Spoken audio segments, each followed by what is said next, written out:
Lorsqu'on mange n'importe quel aliment ou on a bu n'importe quelle boisson, si on a bu le shi'ur requis, eh bien il va falloir faire une bracha aharona, une bénédiction même après la consommation.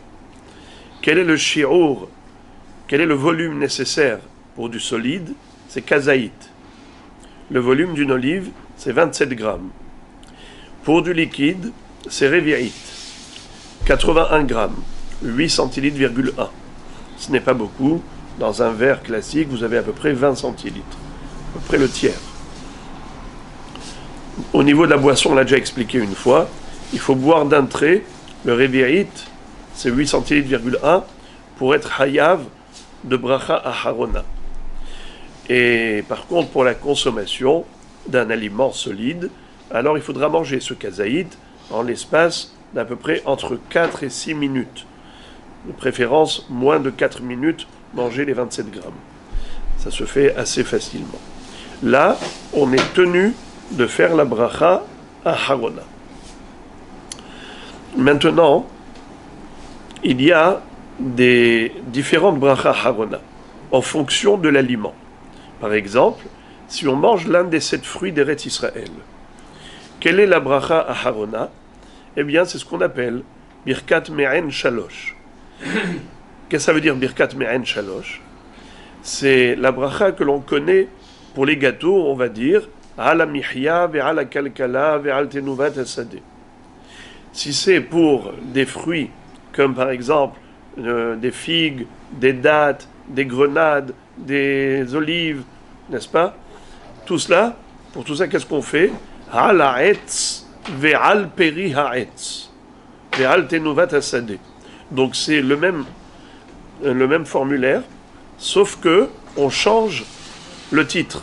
Au lieu de dire ala mihya ve'ala kalkala comme pour le gâteau, on va dire ala ha'etz ve'al peri ha'etz parce que ce sont des fruits de l'arbre, tels que le raisin, la figue, la grenade, et ainsi de suite.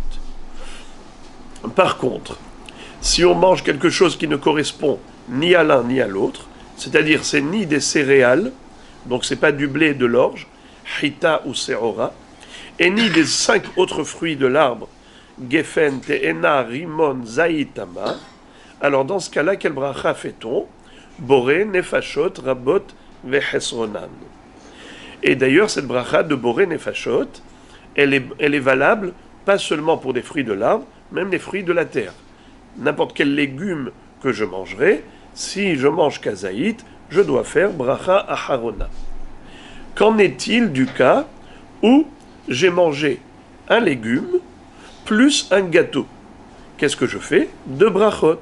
Ala mihya, ala kalkala, ala tenuvat hasadeh, baruch Hashem, ala haaretz vers la mihya. Et ensuite, je ferai aussi boré nefashot, parce que j'ai mangé aussi un légume. Donc 2 bénédictions après cette consommation. Une bracha me'en shalosh pour le gâteau, une bracha pour le légume. Quel est le din si j'ai mangé du raisin ou l'un des 5 fruits qu'on a cités tout à l'heure? J'ai mangé par exemple du raisin ou de la grenade ou des figues et aussi un légume. J'ai mangé aussi une carotte. Quelle bracha je vais faire après? Ala etz ve'al peri ha'etz, baruch ata Hashem, ala haaretz ve'al haperot. Et ensuite, boré nefashot.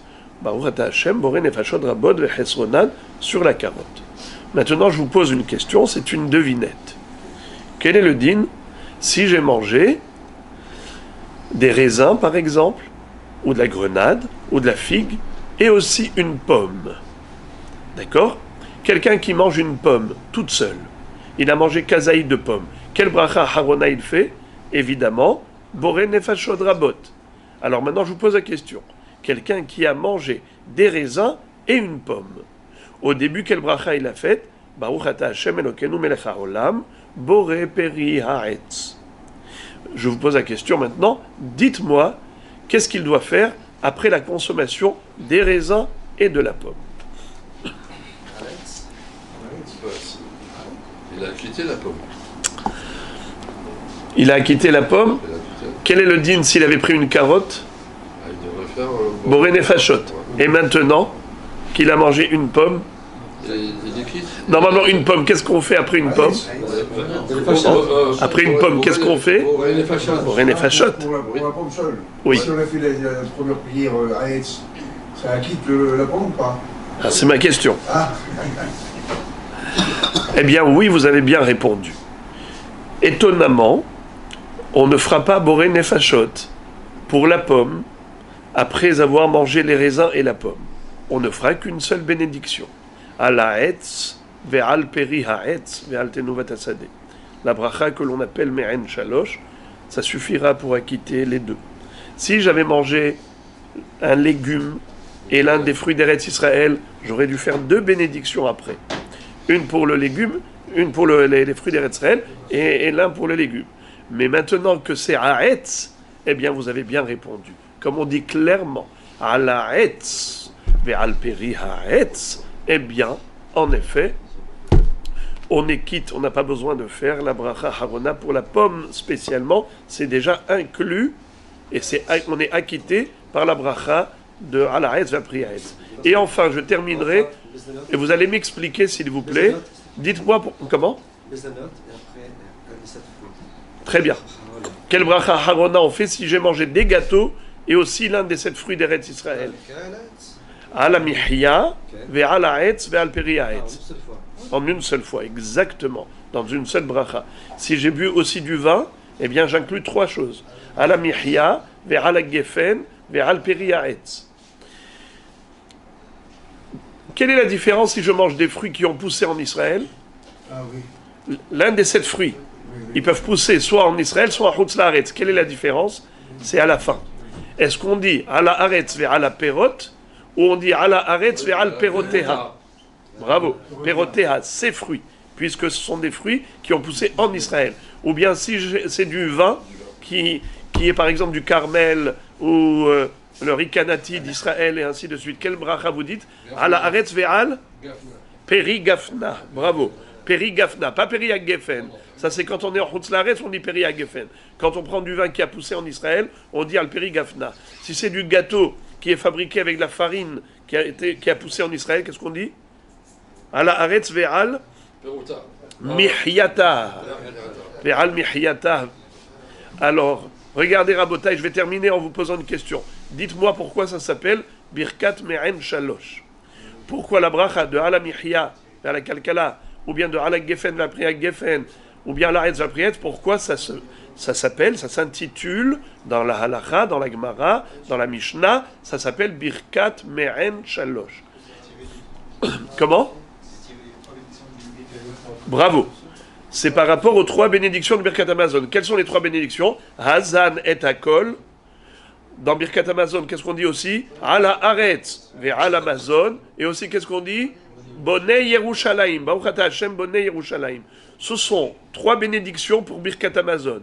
Ce sont les 3 thèmes que l'on retrouve dans Ala Mihya ve'al Kalkala. Aidez-moi, c'est quoi les 3 thèmes? Comment on dit? Ala Mihya ve'al Kalkala, ve'al tenuvat hasadeh, ve'al Eretz Hemda. La belle terre que tu nous as donnée. Eretz Hemda, Tova Uchava. Sheratzita vinhalta lavotenu. On parle de Eretz. Merci Dieu pour la terre. Aussi, Uvne Yerushalayim. Donc on parle d'abord, Ala Mihya ve'al Kalkala, ça remplace quoi? Hazan et Akol. Ala Eretz Hemda, ça remplace quoi? Ala Haaretz ve'al Hamazon. Uvne Yerushalayim. Ira Kodesh, ça remplace quoi? Bonei Yerushalayim. Maintenant, qu'est-ce qui se rappelle la 4e bénédiction que nos maîtres ont rajoutée dans Birkat Hamazon? Hu etiv lanu, hu metiv lanu, hu yetiv lanu. Comment elle s'appelle cette bracha? Hatov et Ametiv. Qu'est-ce qu'on retrouve dans la Michya? Ki ata tov ou metiv lakol. Donc on retrouve aussi le thème de tov ou metiv, de la bonté divine. Donc tout ce qu'on retrouve dans Birkat Hamazon, les 4 thèmes, on les retrouve dans une seule bracha qu'on appelle Me'en Shalosh. Alors dans ce cas-là, on aurait dû dire Me'en Arba. Pourquoi on dit Me'en Shalosh? Car initialement, Birkat Hamazon n'était composé que de 3 brachot. Nos maîtres ont rajouté une 4e à quel moment? Bétar. Quand il y a eu malheureusement le massacre des Juifs de Bétar, à l'époque de la destruction du 2e temple, les Romains avaient interdit de les inhumer. Ces Juifs n'ont pas eu de sépulture pendant 7 ans. Figurez-vous que leur corps était exposé à l'extérieur. Ni les rapaces ne les ont mangés, ni le soleil n'a putréfié leur corps. De par ce miracle, quand plus tard les Romains, après 7 ans, ils ont dit vous pouvez les enterrer, eh bien, on a institué une 4e bracha dans Birkat Hamazon de Hu etiv lanu, Hu metiv lanu, Hu yetiv lanu, Hatov ve hametiv. Hatov, shelo isrihu, ve hametiv, shenitnu likvura. Ça veut dire, merci Hachem, tu as fait en sorte que leur corps n'a pas pourri, premièrement. Deuxièmement, tu as fait en sorte que les Romains ont bien voulu accepter à un moment donné d'offrir une dignité humaine à ces pauvres gens, à ces cadavres, qui ont mérité une sépulture finalement. Donc ça aussi, on l'a rajouté dans le Amiryab à la Kalkala, et on dit qui atatov ou metiv la kol.